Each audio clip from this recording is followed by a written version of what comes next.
Hello Gemini, Sun, Moon and Rising. This is your love life reading for the first half of December. So I know I said last time that I'd go back to the original spread that I had been using in my first videos, but I had such a great response to this spread that I decided to use it again. So what do we have coming up for you this time, Gemini? Well, your overriding energy is the King of Swords. The King of Swords is very much your own energy. Even though we say kings and queens, they don't actually represent men or women. It's just the energy that we're interested in. So the King of Swords can represent a male or a female, or someone that identifies as male or someone that identifies as female, or even gender fluid. And it doesn't matter what kind of a relationship you're looking for either. It can be an opposite sex relationship or a same sex one. The kings and queens, they just represent different energies, and that's there for us readers to interpret. So you have the King of Swords, as I said, and the King of Swords can be an air sign, and that would be an Aquarius, Gemini or a Libra. So like I said, that could be you. In which case, if it is your energy, it means you very much feel in your own power right now. You very much feel, I think this will make sense to some of you Geminis, but you feel more like yourself now than you have done in a very long time. So many of us have gone through so much this year that it's left a lot of us at times wondering who we are or what we're doing. But with the King of Swords coming up here in the overriding energy, this would suggest that so many of you now feel very much in your own power, especially with the King. The King is the master of the suit of swords. He has mastered the energies of swords, and swords are all about communication, thoughts, ideas, being able to debate, being able to communicate. He has knowledge, he has wisdom. And a lot of you may be feeling that way right now. You may not know exactly what you have knowledge and wisdom about, but you do feel like you know more now, and you're more confident in what you know than you did even a couple of weeks ago. If this isn't you, if it could be that you're dealing with another air sign, like I said, that's an Aquarius, Gemini or a Libra. All those qualities may apply to that person, that's what they come across as. But the other thing that can come across here sometimes when we're dealing with swords, even if it's not someone of that element, even if it's not an air sign, this could be someone that comes across as rather cold. You may try to express an emotion to them and you're not really getting anything back from them. But even then, I think with the King of Swords energy here, you're in a much better position to be able to deal with someone like that. Although I think for the majority of Geminis, this is going to be your energy, that you are back in your own power. Now, the card that comes up at the center of your reading is the Devil. This is the card of addiction. It can refer to literal addiction, like being addicted to some kind of substance like alcohol or drugs or even porn or sex.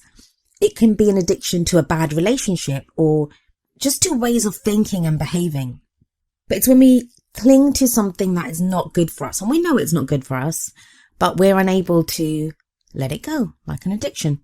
It can be that this is you that's having to deal with some sort of addiction, that you're addicted to some substance or pattern of behavior or a relationship, or someone that you're having to deal with is going through that they may be addicted to something.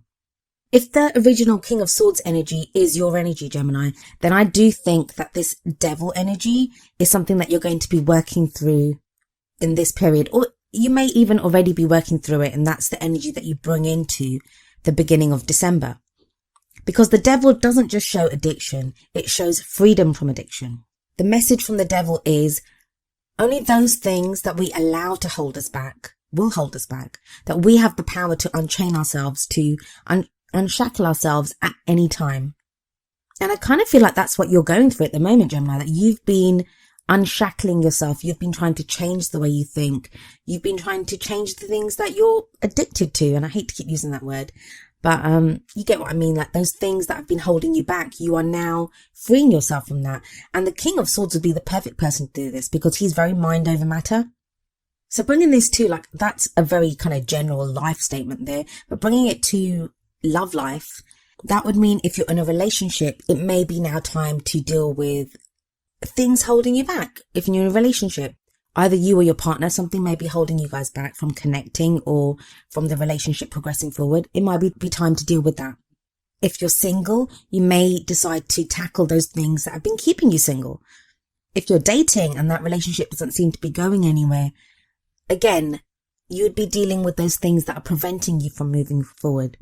So the devil isn't always a bad card. I know people look at it and they're like, oh my God, it's a toxic presence. In a reading, the devil isn't always, well, not for me anyway. I don't always see the devil as a bad card.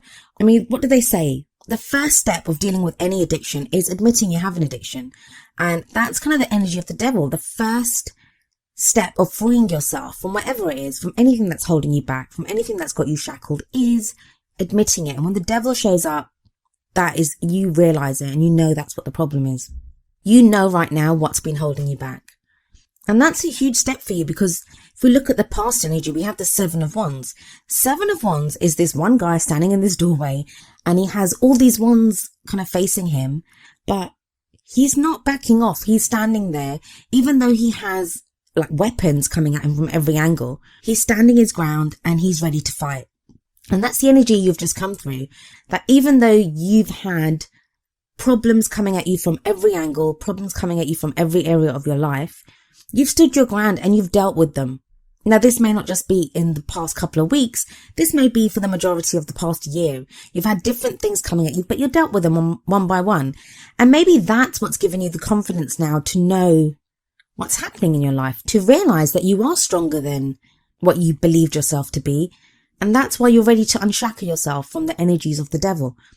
But this is an energy in the past. What's happening in the present? Well, we have the Judgment card there, which is a great card. It talks about transformation. So whatever you've been through, and even though you have like the King of Swords energy, if you don't feel like you've reached that level of confidence or that level of knowledge just yet, you're very close to being there, because you have the Judgment card coming up. And that's, like I said, about transformation, about change.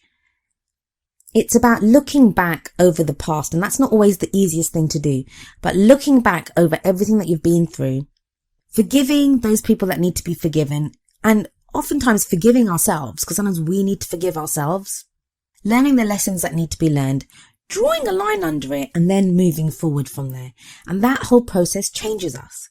Now, sometimes the Judgment card can indicate someone coming back from the past. So it may be now that you have someone that's returning to you from the past. That is going to apply to a very few of you. But for some of you, that may be the case. If you're in a relationship, this may indicate that you're ready to move forward to a new future. With the King of Swords energy, that would make you better equipped to be able to communicate with your partner and to explain that this is the situation.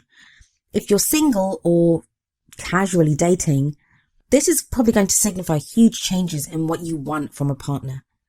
Because you've changed. You've changed so much with the Judgment card. It really is that feeling of facing the future without fear, of looking your future in the face and facing it with eagerness and anticipation for once, rather than worry or strife or, being on the defensive like the Seven of Wands card in the past. And that shows in the next two cards that come up, because you have the Queen of Cups next. The Queen of Cups can be a water sign, and that would be a Pisces, Cancer or Scorpio. But if it's not a water sign, this can indicate someone that's very, very open to love, to loving. The Queen of Cups, she loves without reserve. She is very emotional. She's able to express her emotions. She's very intuitive as well. So it may be that you have someone like this coming into your life, a prospective partner even. Or this could be your energy, that where you've gone through the change, you've come back to being who you are, which is very logical, very clear-minded, but now you're in a stable enough place to allow those emotions in, to feel more emotional. She is a very loving person. If the Queen of Cups refers to someone that has returned from your past, then there would be a very kind of loving connection there. It would be different anyway after the Judgment card. And I think for some of you, this will be the rekindling of an old love. But for the majority of you, I feel this is a new energy coming in. And I think it's going to be you. I think it's going to be you that is feeling that love. You that is feeling more emotionally stable. You that's able to express your love. And not just express it, because, the King of Swords can express. He's not very good at expressing emotions, but he's good at expression. He's good at communicating. But with the Queen of Cups, she doesn't just express love, she can receive love too. And sometimes that can be hard for us to accept love from other people. So maybe that's the lesson that you need to learn here, that you can receive love. And the crowning energy, which takes us up to the middle of the month, is the Nine of Cups. And I'm sure you got this last time as well. Nine of Cups is the wish card. It's that whatever you want, you can have it. You receive your heart's desire. I'd love to be able to say that by the time we get to the middle of the month, you will have your heart's desire. But I don't think that's the case, because that would be the 10 of Cups. The 10 of Cups is the happily ever after. But the 9 of Cups tells you that you're almost there. You're almost at your happily ever after. You just have to refine what it is that you want. You just have to decide now, what is it that you want? And I think this first half of December, it's going to allow you to refine that to a level that you haven't probably done so before, and not in a very long time anyway. The 9 of Cups is also a card of celebration. I mean, we see 9 cups here.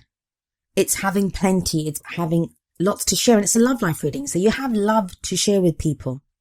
But if you do nothing else in the next 2 weeks, Gemini, think very carefully about what it is that you want. What do you want? What do you really, really want in your love life? Because by the middle of the month, you're going to have the opportunity to implement that, to call it to you, to manifest what it is that you want. But before you can manifest anything, before you can achieve a goal, before you can make a dream come true, you have to dream it. You have to set that goal. You have to decide what it is that you want.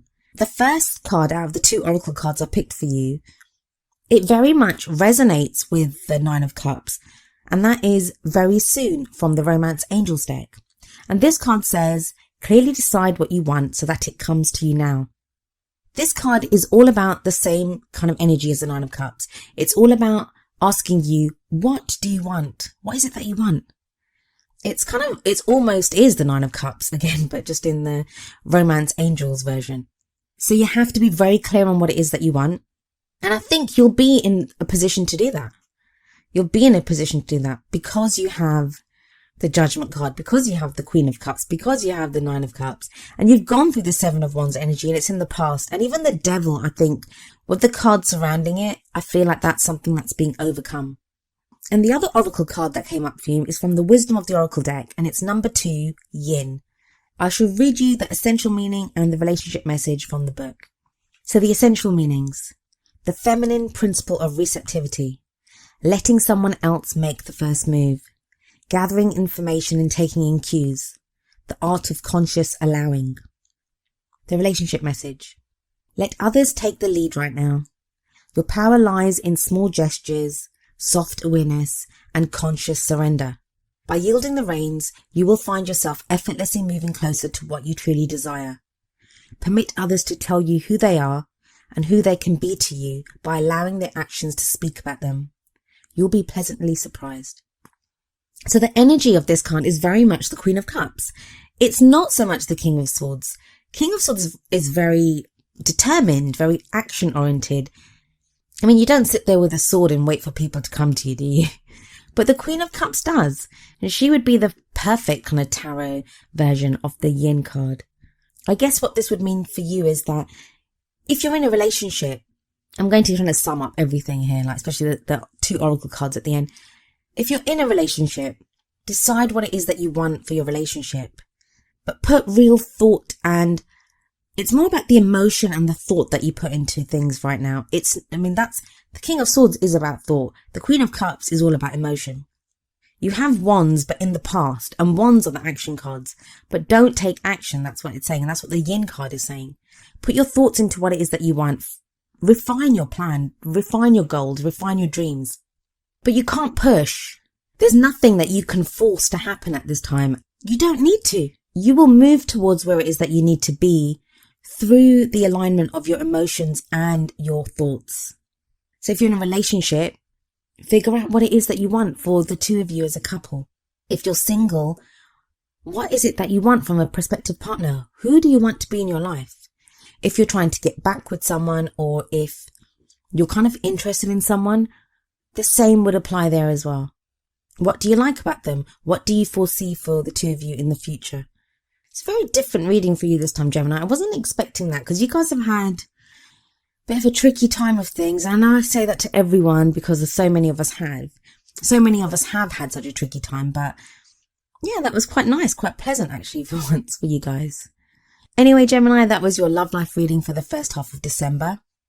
I do hope it resonated with you, and if it did, I hope you will leave me a message in the comments. If it didn't, I do apologise, and I hope I can come up with a message for you next time. I'll be back mid-December. I'll see you then. Goodbye for now.